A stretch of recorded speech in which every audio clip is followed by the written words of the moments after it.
जहां 50,000 के इनामी अभियुक्त को पुलिस ने मुठभेड़ में गिरफ्तार कर लिया है। बता दें, उमेश पाल हत्याकांड में वांछित नफीस बिरयानी को पुलिस ने मुठभेड़ में गिरफ्तार किया है। प्रतापगढ़ और प्रयागराज बॉर्डर पर जहां मुखबिर की सूचना पर पुलिस ने चेकिंग लगाई थी। चेकिंग के दौरान जहां नफीस वहां से गुजर रहा था और चेकिंग देखकर उसने पुलिस पर फायरिंग कर दी, जहां जवाबी फायरिंग में नफीस बिरयानी के पैर में गोली लगी, जिसके बाद पुलिस ने उसे गिरफ्तार कर लिया और इलाज के लिए एसआरएन अस्पताल में उसको भर्ती कराया गया है। बता दें, नफीस जहां फंडिंग के मामले में नाम प्रकाश में आया था और उसकी ही गाड़ी से ये पूरी घटना को अंजाम दिया गया था और नफीस को जहां मुठभेड़ में अब पुलिस ने गिरफ्तार कर लिया, इलाज के लिए जेल भेजा है और पुलिस इस पे अग्रिम कार्रवाई कर रही है। जनता टीवी के लिए सैयद मोहम्मद आमिर, प्रयागराज।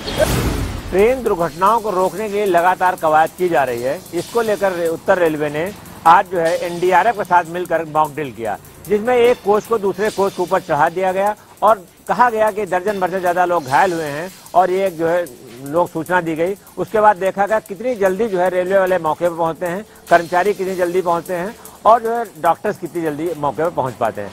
तो जो ये मॉक ड्रिल की गई, इस मॉक ड्रिल में डॉक्टर्स, इंजीनियर्स और जो है कर्मचारी टाइम से पहुंच गए। रेल ऑफिसर्स ने बहुत ही गोपनीय रखी थी जो है मॉक ड्रिल को और उसके बाद जब मॉक ड्रिल उनकी सफल हो गई तब उसकी घोषणा की और डीआरएम ने कहा कि हमारी मॉक ड्रिल सफल रही है और हमारे कर्मचारी और अधिकारी टाइम से मौके पर पहुंच गए। यानी सीधी बात है, अगर एक्सीडेंट कोई होता है तो टाइम से वहां पे लोग पहुंचेंगे और समय से लोगों को जो है उसका जो है फायदा मिल पाएगा और यात्रियों को राहत कार्य मिल सकेगा। अब देखना यह है, असली कभी दुर्घटना होती है तब रेलवे कितना तत्पर होता है, ये तो समय ही बताएगा। पर्सन रियाज के साथ टीएन मिश्रा, जनता टीवी, लखनऊ।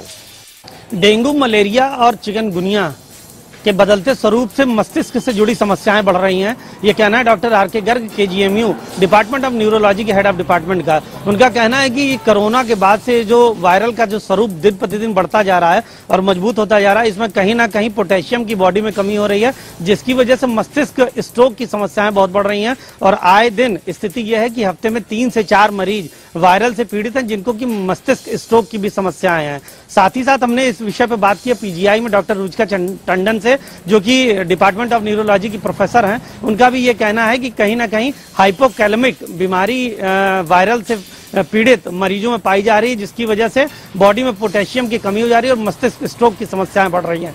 साथ ही साथ अन्य डॉक्टरों से भी बातचीत के दौरान उन्होंने कहा कि ये जो कोरोना के बाद से वायरल चिकनगुनिया और डेंगू का जो स्वरूप दिन प्रतिदिन बदलता जा रहा है, कहीं ना कहीं ये बहुत बड़ी समस्या का विषय लोगों के लिए है और इसमें लोगों को सजग रहते हुए अपने ऊपर नियंत्रण रखना चाहिए, न कि परेशान होना चाहिए। अब देखना ये कि इस तरह की सलाहों के बाद कहाँ तक एक आम आदमी अपने शरीर के लिए सजग होते हुए अपना ध्यान देते हुए अपनी ही सुरक्षा कर पाता है। कैमरा पर्सन रियाज के साथ सत्यव्रत शुक्ल, जनता टीवी, लखनऊ।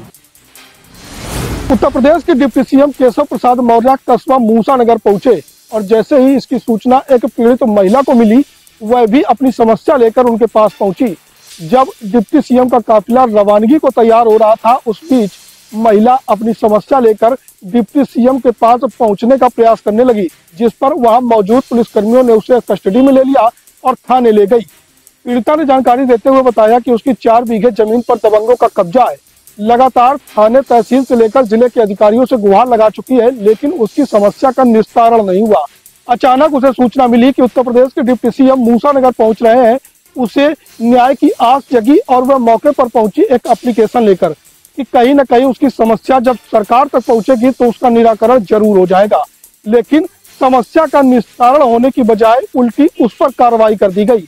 अब सवाल ये खड़े होते हैं कि जिस तरीके से पुलिस ने पीड़ित महिला पर ही धारा 151 की कार्रवाई कर दी, यही तेजी अगर उसकी समस्या का निस्तारण करने में करती तो उसे न्याय मिल सकता। एक पीड़ित परिवार को न्याय की आस कितनी होती है, ये तस्वीरों से भी साफ नजर आती है।